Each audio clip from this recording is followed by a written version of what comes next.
Hello friends, કેમ છો બધા? Welcome to my channel cooking with Riddhi. તો આજે આપણે બનાવીશું મસ્ત ગુજરાતી કઢી. જોશો કેટલી મસ્ત ગુજરાતી કઢી બનીને તૈયાર થઈ છે. તો વિડીયોને લાસ્ટ સુધી જોતા રહેજો.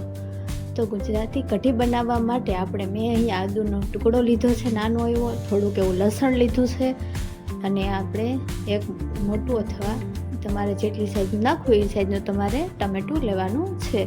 અને મેં અહીંયા 5 થી 6 જેટલા લીલા મરચાં લીધા છે. હવે આપણે આ બધીને મસ્ત રીતે પેસ્ટ કરવાની છે અને સુધારી લેવાનું છે. તો પહેલાં આપણે લસણ અને આદુની આપણે પેસ્ટ તૈયાર કરશું. તો મેં ખાયણી અને દસ્તામાં આદુ અને લસણ એડ કરી દીધું. હવે આપણે તેને સારી રીતે પીસી લેશું.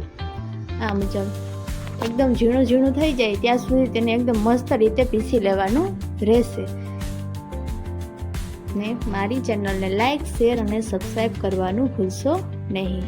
તો જોશો આદુ ને લસણની પેસ્ટ એકદમ મસ્ત તૈયાર થઈ ગઈ છે.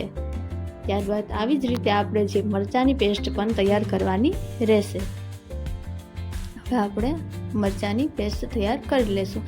એની પહેલાં આપણે મરચાંને થોડાક મોટી મોટી સાઈઝમાં એકદમ સુધારી લેશું અને ત્યારબાદ તેની પેસ્ટ તૈયાર કરવાની છે. આ મુજબ એકદમ મસ્ત જે ખાટી છાશ પડેલી હોય તેની કઢી બનાવવાની, એટલે તે મસ્ત બનશે. અમુક લોકો દહીંથી પણ બનાવે, પણ મેં અહીંયા છાશથી બનાવી છે કઢી. એકદમ મસ્ત ગુજરાતી કઢી, બાજરાનો રોટલો અને સાથે તરેલા મરચાં એકદમ મસ્ત લાગશે. એકવાર જરૂર ટ્રાય કરજો. જોશો આપણી જે મરચાંની પેસ્ટ પણ તૈયાર થઈ ગઈ છે. આને પણ એક વાટકીમાં કાઢી લેશું. ત્યારબાદ જે આપણે એક ટમેટું લીધું છે તેને પણ નાની નાની સાઈઝમાં સુધારી લેવાનું રહેશે. જોશો ટમેટું મસ્ત ધોઈને લીધેલું છે અને હવે તેને નાની નાની સાઈઝમાં સુધારી લેશું. આમાં બીજા કોઈ વેજીટેબલ એડ કરવાના નથી, ફક્ત તેમાં આ વસ્તુ જ એડ કરવાની રહેશે. અને વિડીયોને લાસ્ટ સુધી જોતા રહેજો એટલે તમને ખબર પડી જશે કે કેવી રીતે ગુજરાતી કઢી, એકદમ ખાટી મીઠી ગુજરાતી કઢી કેવી રીતે તૈયાર કરવી. જોશો આ મુજબ આપણે ટમેટું પણ સુધારી લીધું છે. જોશો આ મુજબ હવે આપણે કઢીની તૈયારી, તમારે જેટલા લોકો માટે કઢી બનાવવાની હોય તમારે એ મુજબ ચણાનો લોટ અહીંયા લેવાનો છે. હવે આપણે જે ચણાના લોટમાં બધા મસાલા એડ કરવાના છે. જેમ કે મેં અહીંયા હળદર લીધી છે, હળદર 1 ચમચી લીધી છે. હળદર હંમેશા વધારે એડ કરવાની, એટલા માટે જે આપણી કઢીનો કલર એકદમ પીળો અને મસ્ત આવે એટલા માટે. હવે થોડુંક સ્વાદ અનુસાર આપણે નમક લીધું છે અને ધાણા જીરુંનો પાવડર પણ આમાં આપણે એડ કરી દેવાનો રહેશે. ને ધાણા જીરુંનો પાવડર 1 ચમચી મેં એડ કર્યો છે. તમારે જો વધારે હોય તો તમારે એ મુજબ એડ કરવાનું રહેશે. બીજા આમાં લાલ ચટણી જે મરચાંનો પાવડર હોય તે એડ કરવાનો નથી. હવે મેં અહીં એક બાઉલ લીધું છે, તેમાં જે આપણે ચણાના લોટમાં બધું એડ કર્યું હતું એ ઉમેરી દેશું.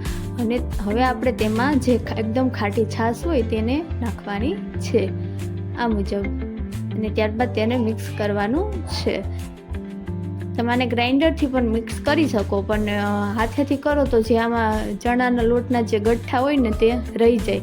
એટલે એકદમ મસ્ત રીતે હાથેથી જે ગઠ્ઠા હોય તેને ઉગાડી નાખવાના ને એકદમ મસ્ત તૈયાર કરી લેવાનું.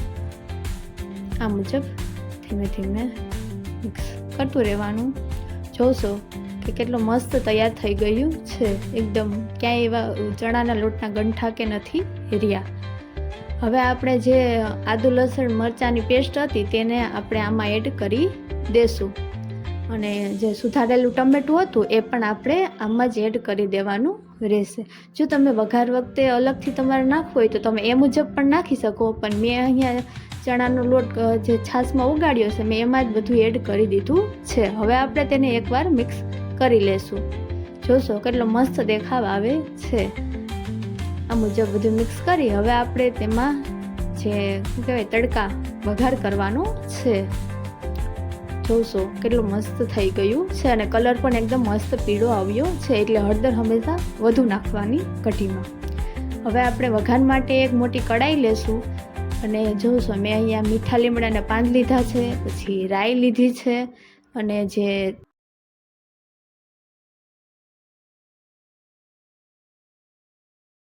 અને 2-3 બાજિયા લીધા છે, અને થોડાક તજ અને મરી અને લવિંગ એટલું લીધું છે. બહુ વધારે નથી નાખવાનું, થોડું થોડું નાખવાનું છે.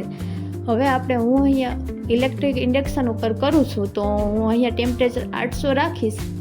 અને હવે આપણે તેમાં 1/2 ચમચી તેલ એડ કરવાનું રહેશે કઢાઈમાં. જો તમારે વધારે લોકો માટે બનાવવાનું હોય તો તમારે એ મુજબ 3-3.5 ચમચી આપણે જે તેલ એડ કરવાનું રહેશે. તો મેં અહીંયા 1/2 ચમચી તેલ ઉમેરી દીધું છે. હવે આપણે તેલને એકદમ મસ્ત ગરમ થવા દેવાનું છે. આપણે તેલ ગરમ થવા દેશું.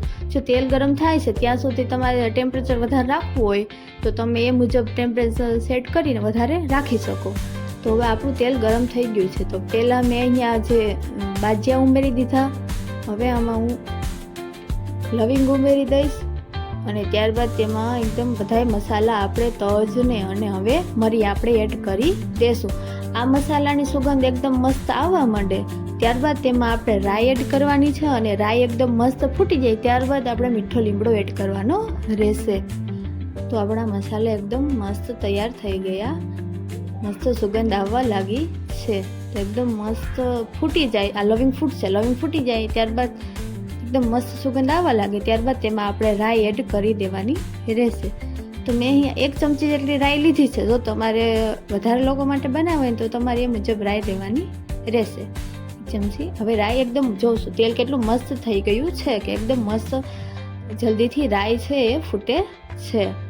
અને હવે તેમાં આપણે મીઠો લીમડો પણ એડ કરી દેશું. તો ટેમ્પરેચર ઓછું કરી નાખવાનું જ્યારે આપણે જે મસાલા એડ કરતા હોય ત્યારે, કેમ કે વધારે ટેમ્પરેચરમાં આપણે મસાલા એડ કરશું તો એકદમ મસાલા બળી જશે. હવે આપણે જે કઢી તૈયાર કરી હતી, મીન્સ કે જે છાશ અને ચણાના લોટનું જે આપણે બેટર તૈયાર કર્યું હતું એને આપણે મસ્ત રીતે મિક્સ કરી લેશું અને ધીમે ધીમે નાખતા રહેશું, ઉડે નહીં તેનો ખ્યાલ રાખવાનો. એકદમ જોશો કે કઢીનો કલર કેવો એકદમ મસ્ત પીળો આવ્યો છે. તો આવી રીતે મિક્સ કરતા રહેશું. જો તમને લાગે કે કઢી છે એ થોડી ઘાટી લાગે છે તો તમારે એ મુજબ છાશ એડ કરતું જવાનું. આ મુજબ જોશો કે આમાં જે લોટ હતો ચણાનો એ રહી ગયો છે, તો મેં અહીંયા ફરી છાશ એડ કરીને તેને મસ્ત રીતે કાઢી લીધું છે. કઢીનો કલર એકદમ મસ્ત આવ્યો છે. જો ટેમ્પરેચર 600 ઉપર છે તો હવે હું એને થોડુંક વધારી 800 ઉપર કરીશ, અને આપણે કઢીને ઉફાણ આવવા દેવાનો છે. જેમ જેમ કઢીનો ઉફાણ આવશે તેમ તેમ જે આપણો ચણાનો લોટ ને ટમેટાં અને મરચાં ને બધું એકદમ મસ્ત રીતે પાકી જશે. ધ્યાન રાખજો, કઢીનો ઉફાણ આવવા દે ત્યારબાદ જ કઢીને આપણે ઉતારવાની છે, અને ત્યારે જ કઢી તૈયાર થઈ ગઈ તેમ કહેવાશે. કેમ કે જો ચણાનો લોટ કાચો રહી જશે તો નહીં મજા આવે ને એકદમ સ્વાદ જ કંઈક અલગ આવશે. એટલે મસ્ત રીતે કઢીને ઉફાણ આવવા દેવાનો રહેશે. તો તેને થોડીક વાર આપણે હલાવશું નહીં, એને એકદમ રહેવા દઈશું. જો તમારે મીઠી ખાવી હોય, ખાટી મીઠી, તો તમારે અહીંયા ખાંડ એડ કરવાની. મેં અહીંયા 1.5 ચમચી જેટલી ખાંડ એડ કરી છે, અને હવે તેને મિક્સ કરી લેશું એટલે જે આપણી ખાંડ છે એકદમ સારી રીતે ઓગળી જાય. અને ત્યારબાદ તેને આપણે થોડીક વાર સ્થિર રહેવા દેશું કઢીને, એટલે જે આપણું ઉફાણ છે એ જલ્દીથી આવે.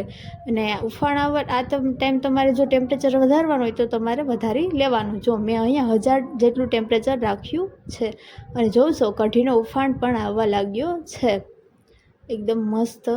આ મુજબ જો તમે કઢી કરશો તો એકદમ મસ્ત ઘાટી થશે. જો તમને આછી કઢી ભાવતી હોય તો તમારે છાશમાં છે એ થોડુંક પાણી ઉમેરી દેવાનું, અને ત્યારબાદ તેમાંથી કઢી તૈયાર કરવાની. એટલે જે આપણી તમારી કઢી છે એકદમ આછી થશે, પણ મેં અહીંયા થોડીક ઘાટી રાખી છે. તો આપણી કઢી એકદમ મસ્ત તૈયાર થઈ ગઈ છે. તો હવે તેમાં ઉપરથી આપણે લીલી કોથમીર એડ કરી દેશું. જોશો કેટલો મસ્ત આપણે કઢીનો એકદમ યલો કલર પણ આવ્યો છે. અને મારી ચેનલને લાઈક, શેર ને સબસ્ક્રાઈબ કરવાનું ભૂલશો નહીં.